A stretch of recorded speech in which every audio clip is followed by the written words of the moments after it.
All right, good morning, everybody. We're going to go ahead and get started with our media availabilities here at Martinsville Speedway. We are opening up with Ty Dillon, driver of the number 13 Geico Chevrolet.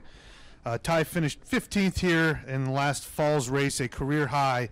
And if you can just look back at that race, was there something you guys figured out, or is it just improving every time you come to this track? Yeah, we've just been improving every time we come back, and over the past 3 years, we really have kind of continued to do that at every track. I think we look at Phoenix this year as well. It's been a place that we've improved, and we feel like we're slowly getting a handle. Now it's my second year working, first time working with a crew chief for 2 years in a row. We're finally just kind of getting some rapport made, and where we can go back to a place for a third and fourth time and really build on that. So we went to Phoenix and had a great run building off how we finished in the fall there last year, and got a 15th place finish there. And we come back here after finishing 15th, and we have our eyes set on more, and we know what the car needs to run inside the top 15. It's about getting the car what it needs to run inside the top 10 this weekend, and I think we're definitely capable of doing that. We've had a strong year. Martinsville has been a place where we came and tested here 2 years ago, and that was when the progression started here with us, and every time we come back, we've built off that test and been very competitive here. Awesome. Thank you very much. We're going to open up for media questions. Please raise your hand, wait for the wireless mic, and please state your name and affiliation. We'll start in the back there with Jacob.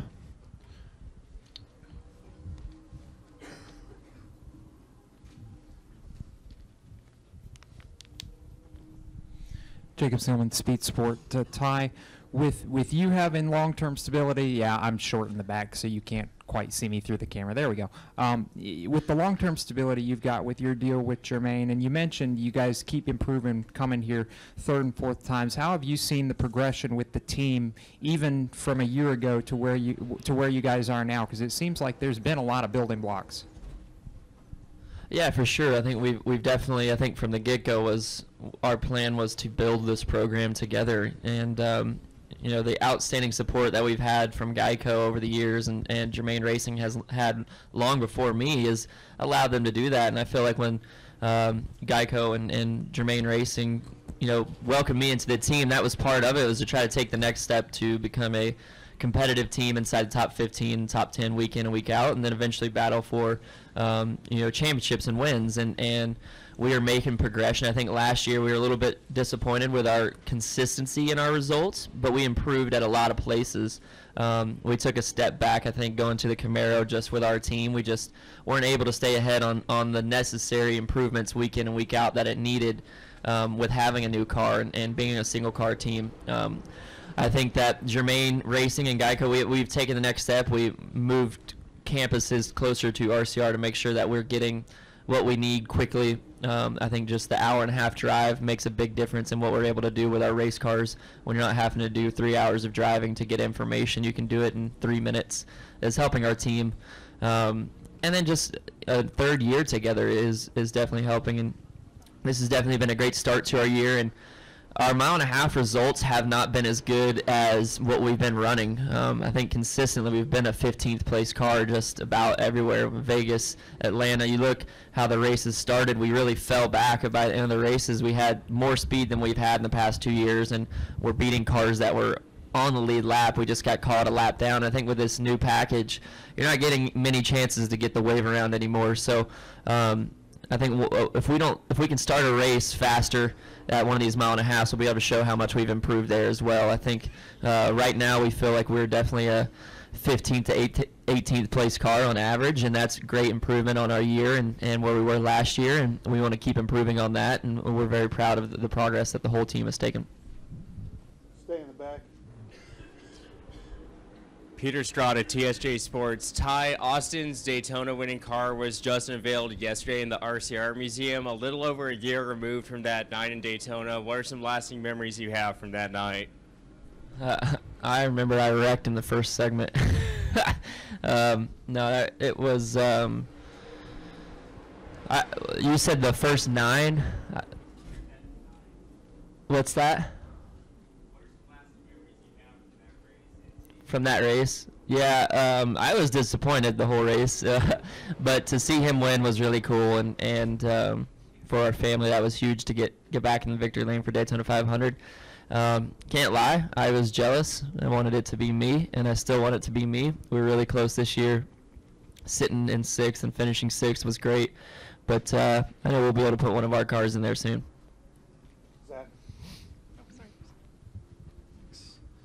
Zach Albert, NASCAR.com. Ty, what are some of the difficulties with pit road here? It seems like, one, not only is it so tight, but is there a temptation for speeding because the pit speed limit's so slow, and you can also cut that corner?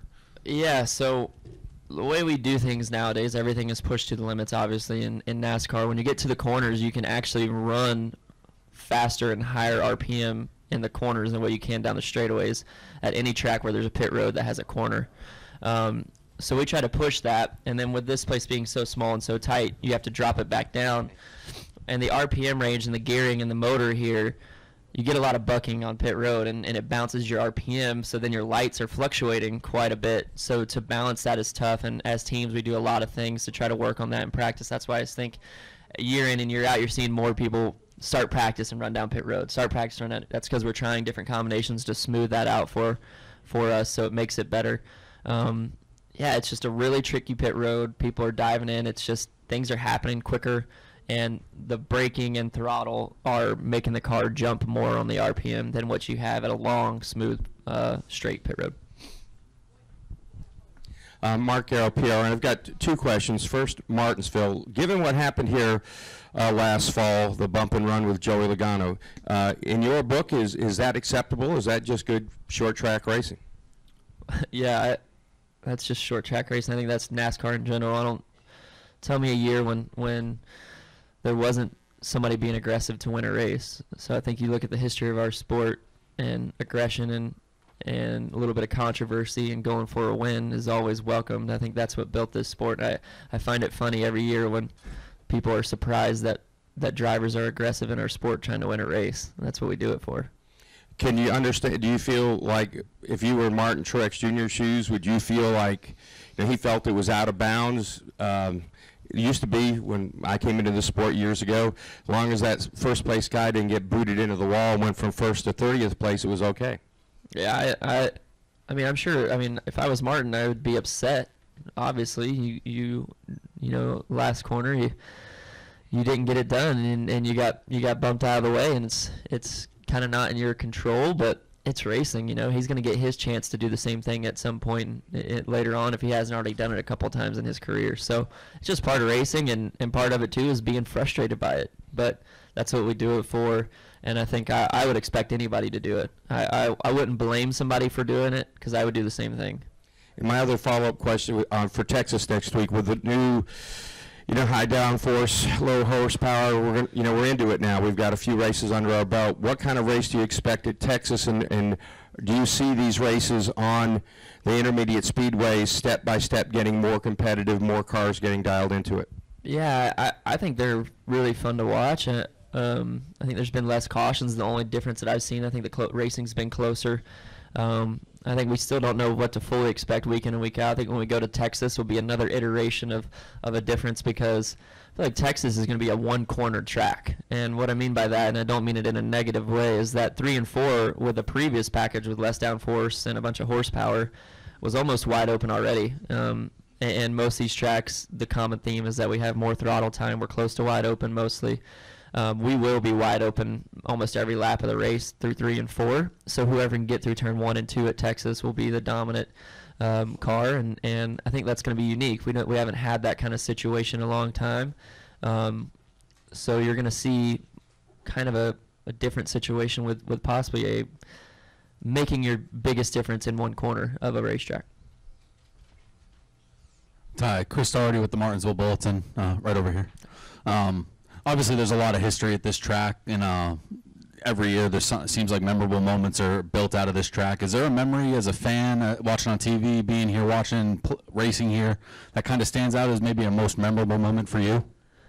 For me, it's nothing crazy. I remember, I don't know how old I was, but it was last time I think then Nationwide, but now Xfinity Series, came here. I think DW ran that race. He had silver shoes on. I sat in the middle of 1 and 2 with a friend and ate hot dogs and watched that whole race. And I think Kevin won it, and Clint finished second. And I was driving maybe legend cars at that time, and our cars won the race. It was a great time. I got to go to Victory Lane and drove back home. So that was like my earliest memory, and probably my most keen memory, sitting over in 1 and 2, which is what I would say is my favorite spot because you don't have to move your head. Kelly. Kelly Crandall, Racer.com. Ty, 2 things. The first is going to Texas, all this talk about qualifying. Any idea what we could be in for, what changes might be coming, or what would you like to see happen to qualifying on 1.5 miles? Yeah, the whole qualifying thing, it's frustrating that everybody dogs it and wants to talk negatively about it, but we're talking about qualifying.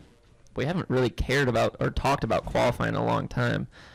Now, if it was me making the rules, and maybe I should go over there and suggest it, and I will, and here's my suggestion, is if in any round of qualifying, cars don't make it out, whether it's second or third final round, if say we had the same situation in California, all 12 of those cars start in the very back and lose their pit selection. Make it a penalty worth losing something over, so people actually have to go out there and run. I don't think the pack is bad. I don't think anything about that is bad. I think it's fun, and it's not our single car qualifying, yes, but it is still qualifying a race for NASCAR. So we all have the obligation to go out there and figure out this style. It's more exciting. Who doesn't want to see more cars closer together in a high impact situation? Now, the sitting at pit road is not good when no cars make a lap. So make it a penalty, and I feel like it would be good on NASCAR's part to just say, hey, any round of qualifying, if you don't make it out, you start dead last on the field, and let's see how that goes. I know that we've started it as far as if you don't make it out, you go back of the segment. But let's start dead last of the field and lose pit selection. And the second thing real quick is you talked at Daytona 500 Media Day about how this package will fit your style, could help this team take a big step. You talked about maybe winning races. 5 weeks in, have you reevaluated your goals, or do you still feel like this in the long term is going to be good for this team?